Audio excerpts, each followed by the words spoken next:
You know, and that's the other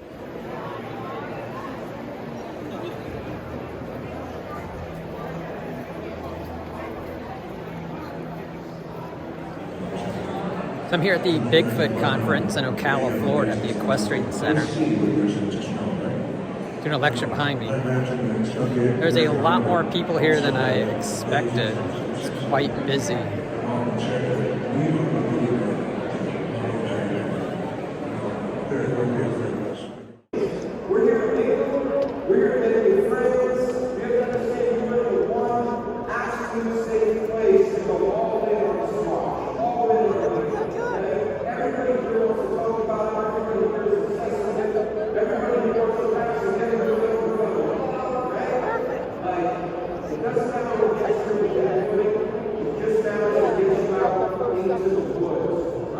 How many people know the benefits of forest bathing?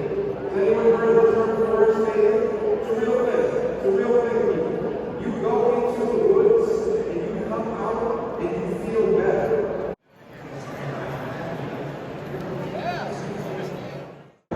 My question to you guys is, how do you find that balance? How do you be so polarized?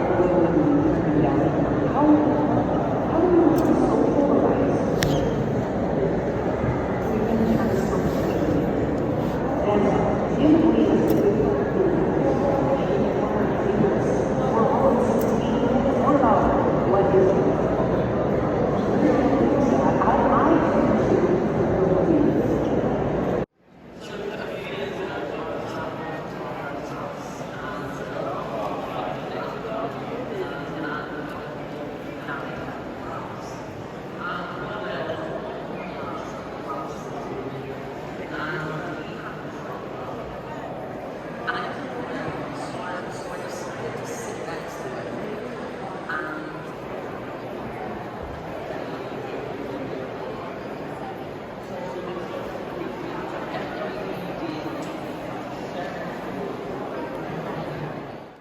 But I just want everybody to know that when you think that these things are easy to see, they're not that fast. I would suspect this doing 40-some miles an hour.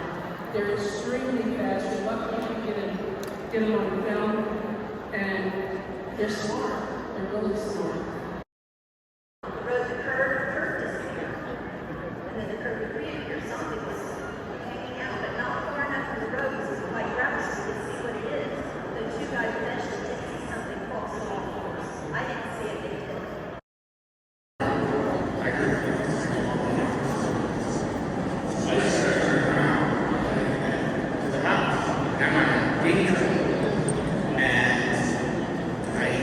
Heard the grunt again, and when I got turned around, that was the fourth time, and it was very eerie.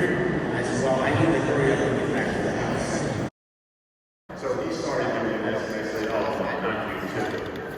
And he left me on the mountain. Now I said, okay, that's really strange. He thought it was never me.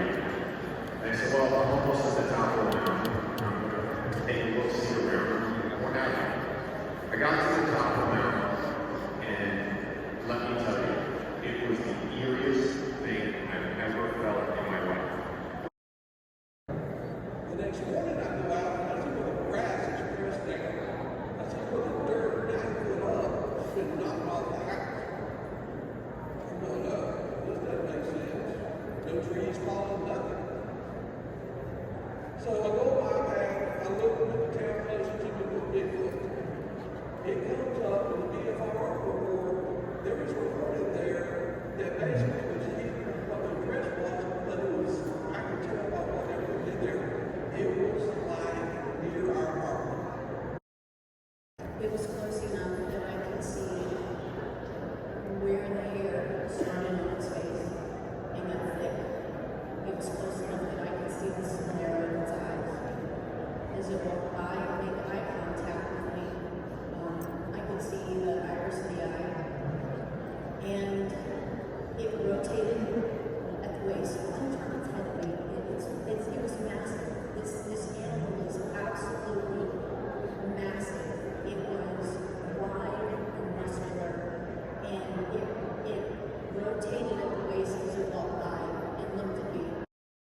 to extract DNA that's so old and so degraded that they've never been able to sequence gigantic DNA. But about 5 years ago now, there was a study that was done that uses a method called proteinomics, which is a protein analysis, and they do comparative protein analysis. So if you can't have DNA, you can't derive DNA, protein is a good sort of low-resolution standard or a low-resolution proxy for DNA.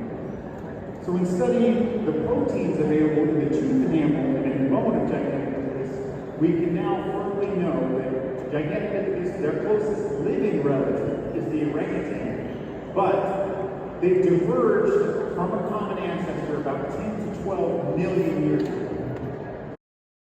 I am not an expert on Bigfoot. There's no such thing as an expert on Bigfoot, right, guys? So I am an educated, I consider myself to be an educated speculator, okay? But a little bit of background on me. I have been investigating the Bigfoot phenomenon for at least 25, 30 years, actively. I have investigated Bigfoot all over North America, from Alaska to Bluff Creek, to Boggy Creek, to here in Florida, to the Honey Island Swamp Monster, Appalachia, the Midwest. Wherever there have been Bigfoot sightings, I've been there in the most alleged active areas. Area X, Monster Central, I've been there. We got this Bigfoot walking on the creek bottom. Seamless, smooth walking. Do you remember this? We got this iconic footage that looks over his shoulder, the Roger Bliss, and continues on. Let's backtrack. If it's a guy listening, let's break that down. So I've since left the Bigfoot conference and got something to eat, but just to wrap it up, it was actually much better than I thought it would be. The speakers were good.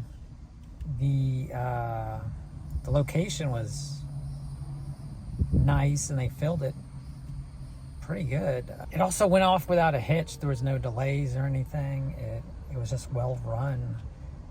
Nothing went wrong as far as I saw. A nice sized vendor room as well. Not a whole lot there that interests me in the vendor room though. But they had a steady stream of speakers and, you know, it was a one-day convention. But yeah, just to wrap up, it went well.